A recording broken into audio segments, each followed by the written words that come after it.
siyaasi Cabdinaasir Cali oo kamid ah dhalinyarada siyaasiyiinta ee ka soo jeeda gobolka Awdal oo maanta ay ugu waramayeen hotel Haldor ee magaalada Boorama ayaa waxa ugu horeyn ka hadlay safarkii madaxweynaha Jamhuuriyadda Soomaaliland Mudane Muuse Bihi Cabdi uu ugu ambabaxay gobolada bariga Soomaaliland ugu horeyn isagoo arintaasi ka hadlaya waxa uu yiri madaxweynaha TV-ga caalamiga ah ee BC24 safarkii madaxweynaha Jamhuuriyadda Soomaaliland ku baxay gobolada bariga Soomaaliland wadarkiisana madaxweynaha Jamhuuriyadda Soomaaliland waxa lagu soo dhaweeyay gobolada dalka bariga si mug iyo miisaan leh ayaa looga soo dhaweeyay dhamaana dadweynaha iyo shacabka ku dhaqan gobolada bariga Soomaaliland waxaan ugu hambalyeynaa sida qiimaha iyo qaayaha leh ee sumadii ama maxaan ku raadayay calaamadii madaxweynaha qaranka oo ahaa inay si fiican u soo dhaweeyeen haddana guud ahaan waxay ahayd safar loo baahnaa soo dhaweyntiisana lahaa aad iyo aadna madaxweynaha ugu bogaadinayno walow ay maxaan ku raadayay qurux badan tahay markaad madaxweyne qaran tahay meelaha qaar inaad gaarsiiso mashaariicaha degdeg ee looga baahan yahay inkastoo madaxweynuhu soo dhagax dhigay mashaariic oo qaarna xariga ka soo jaray guud ahaan gobolada bariga dhinaca kale siyaasi Cabdinaasir oo hadalkiisa sii wata ayaa waxa uu ka hadlay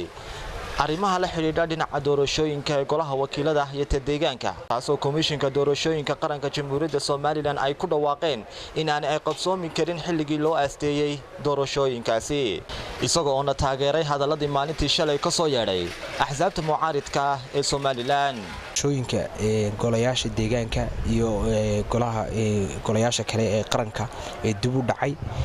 taasina runaantii waxay noqonaysaa carqalad weyn oo soo wajahday qarankan Jamhuuriyadda Soomaaliland mana ahayn maanta in ay maxaan ku raayay doorashada ku suntanayd match ay dib uga dhacdo laakiin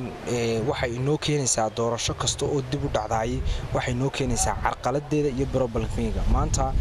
dawladaha caalamku waxay naga qabaan rajo weyn qaranka Soomaaliland waxaan loo baahan yahay in maxaan ku raayay bulshooyinka caalamka la soo jiito